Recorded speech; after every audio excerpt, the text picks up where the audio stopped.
Les réactions se sont donc multipliées au lendemain du crash de l'avion qui a tué Yevgeny Prigojine, le patron du groupe paramilitaire russe Wagner. Nous sommes en direct de Moscou avec Julian Colling, correspondant TV5 Monde en Russie. Bonsoir Julian, Vladimir Poutine a fini par s'exprimer. Quelle a été la teneur des propos du président russe aujourd'hui ?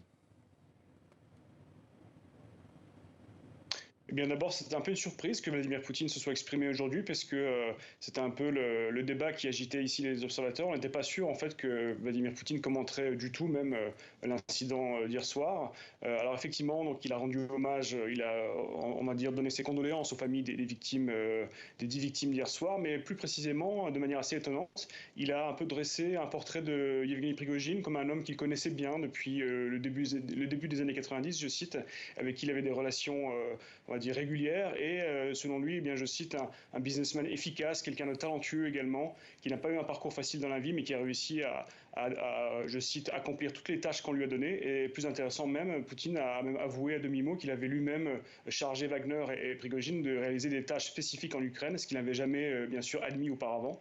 Alors bien sûr, on se doutait que Poutine tout de même allait un jour ou l'autre peut-être commenter l'incident, puisqu'on sait que la prise de Bakhmout, par exemple, en mai dernier, avait été célébrée par Poutine comme une victoire de Wagner elle-même.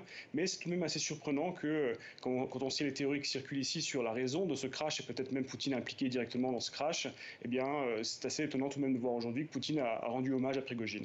Alors justement Julian, en sait-on davantage sur les circonstances du crash qui a coûté la vie à Yevgeny Prigojine ? Alors pour l'instant, il n'y a pas encore bien sûr d'enquête officielle qui est sortie, c'est encore trop tôt pour parler de démonstration finale et officielle. Bien sûr, les enquêteurs sont encore en cours d'analyse du site. On peut aussi dire que les corps n'ont pas encore été officiellement reconnus. Ils sont actuellement à la morgue en fait de Tver, dans la grande ville la plus proche du lieu d'impact, où les corps sont en train d'être identifiés pour ensuite être validés comme ceux potentiellement de Prigojine et aussi son bras droit Dmitri Utkin. Mais on peut dire que deux théories pour l'instant principales circulent sur la cause du crash. Soit un missile peut être tiré effectivement d'une batterie sol-air, donc de défense antiaérienne russe, qui aurait frappé donc volontairement peut-être l'avion, ou soit une bombe qui aurait été placée à l'intérieur de l'habitacle de l'avion. Dans deux cas, donc les gens penchent plutôt ici pour quelque chose de criminel et pas un accident, et vraiment quelque chose d'intentionnel. Mais c'est pas sûr que bien sûr on saura un jour la vérité sur qui est peut-être derrière cet attentat, si d'aventure il s'agit d'un attentat. Julian Colling, correspondant TV5 Monde en Russie. Merci Julian pour ces précisions.